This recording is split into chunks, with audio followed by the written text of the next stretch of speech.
Bonjour à tous. Autre élément d'information sur ce cher Siziaziké, sur, entre guillemets, sa libido. Il s'avère que j'ai eu un élément d'information qui m'a été transmis par un ami d'enfance qui malencontreusement a attrapé nombre de maladies et qui a eu un vécu je dirais, d'aventurier, si je puis dire. L'homme a pas mal bourlingué et si je puis dire, il me donne des éléments d'information, voire des éléments de compréhension de sa personne, et voire qui me permettent aujourd'hui d'axer mon propos sur la libido de Siziaziké. Il s'avère que Ziké, à un moment donné, s'est retrouvé donc à s'envoyer en l'air avec des nymphes et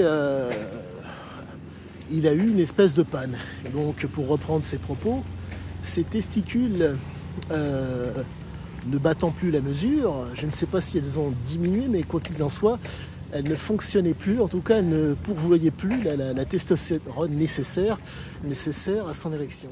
Et donc, la question que je me pose, c'est, compte tenu de sa vie extrêmement aventureuse, que son système hormonal, que son système circulatoire était extrêmement sollicité de par les drogues et de par la noradrénaline, le stress qu'il générait, qu'il subissait.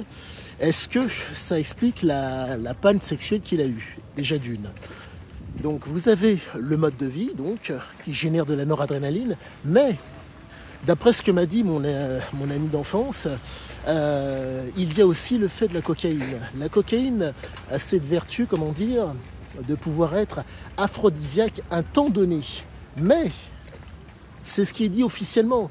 Là, j'ai un ami qui a pratiqué la cocaïne et sur lui, le hic, c'est que c'était de l'impuissance qui lui tombait sur le coin de la figure.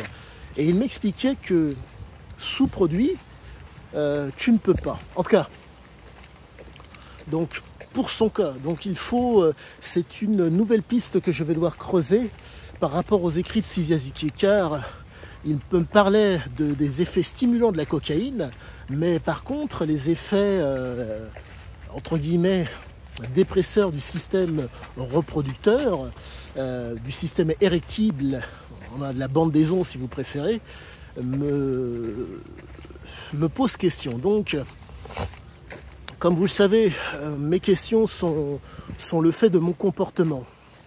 Je cherche à m'instruire, je cherche à m'informer, mais une chose qui est fondamentale que je ne suis pas prêt à pratiquer, c'est à m'initier aux drogues. Et si je puis dire, c'est ce qui fait réellement la différence par rapport à tant d'autres.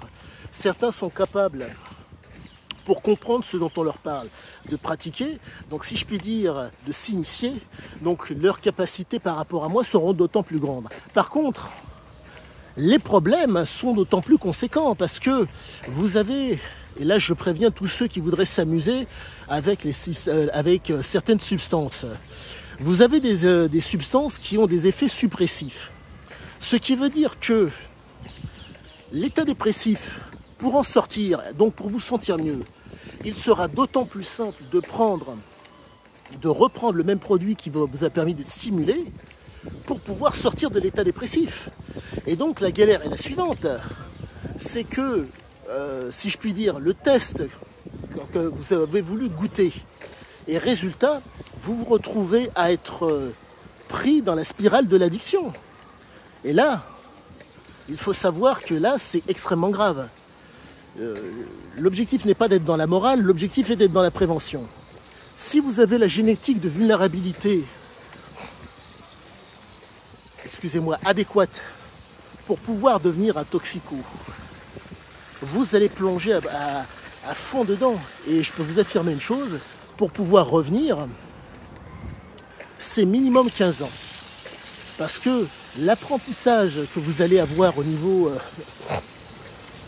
de l'hippocampe fait que quand vous allez vous arrêter au bout d'une, je dirais, 15 jours, 3 semaines, il va y avoir déjà un mieux-être.